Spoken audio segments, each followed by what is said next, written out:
10th class లో December prelims mains కొత్త class start అవుతుంది. ఈ నెంబర్ కి కాల్ చేసి రిజిస్టర్ అవ్వండి. లిమిటెడ్ సీట్స్ ఉన్నాయి. సార్ 2 తారీఖు వాళ్ళు అప్లికేషన్ పెట్టుకుంటే 3 తారీఖు పోలీసులు తిరస్కరించారు. 4 తారీఖు హీరో కానీ హీరోయిన్ కానీ సినిమా ప్రొడ్యూసర్స్ కానీ ఎవరు థియేటర్ రావడానికి వీల్లేదు. ఈ థియేటర్లో మేము సెక్యూరిటీ ఇవ్వలేము. ఈ థియేటర్కు ఉన్నది ఒకటే దారి. ఈ దారిలో ఇంతమంది వేలాది మంది అభిమానులు వచ్చినప్పుడు మేము కంట్రోల్ చేయలేము, వద్దు అని తిరస్కరించారు. తిరస్కరించిన తర్వాత కూడా 4 తారీఖు 9:30 ప్రాంతంలో హీరో రావడం జరిగింది. రావడం కారులో వచ్చి థియేటర్లో పోయి సినిమా తెచ్చి మళ్ళీ కారులో వెళ్ళిపోతే పెద్దగా ఇంత ఇబ్బంది జరుగుతుండేనేమో లేదో నాకు తెలియదు. కానీ ఎక్స్రోడ్ చౌరస్తా కంటే ముందు నుంచే కారులో రూఫ్ టాప్ ఓపెన్ చేసి రోడ్ షో చేసుకుంటే థియేటర్లో పోవడంతో ఆ చుట్టుముట్టుతున్న 7-8 థియేటర్లలో ఉన్న సినిమా అభిమానులు మొత్తం ఇక్కడికే రావడంతో వేలాది మంది జమ అయినారు. ఆ గేట్ ఒక్కసారి హీరో కారు లోపలికి పంపించడానికి ఆ ఉన్న గేటు తెరవడంతో వేలాది మంది ఒక్కటేసారి ఉప్పెనలాకి వచ్చారు.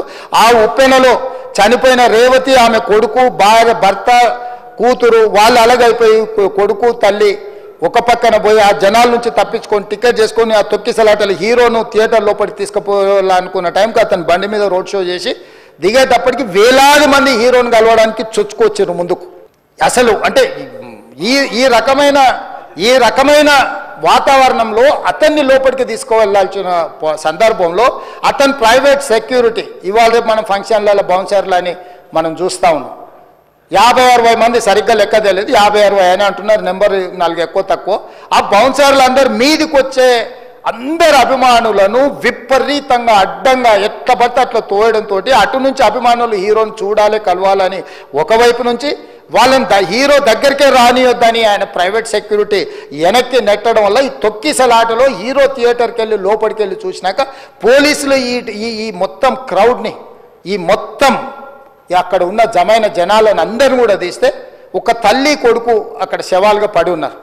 ఆ తల్లి అంత తొక్కిసలాటలు కూడా నేను ఆ వీడియో చూసిన ఆ తల్లి లోపలికి వచ్చినప్పుడు కొడుకు చేయి పట్టుకొని ఎంత జాగ్రత్తగా కొడుకుని తీసుకొని వస్తుందో తల్లి ప్రేమ ఎట్లుంటుందో అక్కడ నాకు చూసి నాకు అర్థమైంది.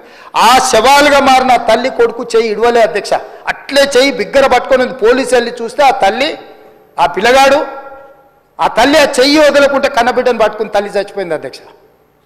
అట్లాంటి సిచ్యువేషన్లో పోలీసులు తల్లిని కొడుకుని హాస్పిటల్కి అక్కడ ఫస్ట్ ఎయిడ్ ట్రీట్మెంట్ చేసిండ్రు. పోలీసులు ఏం డాక్టర్లు కాదు, హుటాహుటిన తరలించిండ్రు. హాస్పిటల్కి వెళ్ళిన తర్వాత తల్లి చచ్చిపోయింది, పిల్లోడు కోమాలు ఉండు. ఆల్మోస్ట్ పోలీసులు పిల్లవాడు కూడా చచ్చిపోయింది అనుకున్నారు.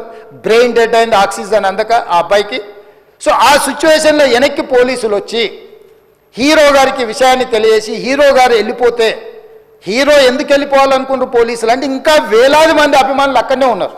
హీరో గారు థియేటర్లో కూర్చొని ఉండడం వల్ల సినీ ప్రముఖులు ఉండడం వల్ల ఈ బయట జమైన వేలాది మంది అభిమానులు అక్కడ నుంచి పోకుండా అక్కడనే ఉండడంగా థియేటర్ లోపల కూడా బాల్కనీలో టాప్ బాల్కనీలో హీరో కూర్చుంటే కింది నుంచి పై వరకు వెనక్కి తొక్కుట పైకెక్కి హీరో చేతులు కలపాలని కోతులు ఎగబడ్డట్టు కోట మీదకి కోతులు ఎగబడ్డట్టు ఉల్టా పైకి తొక్కిసలాట జరిగింది అధ్యక్ష.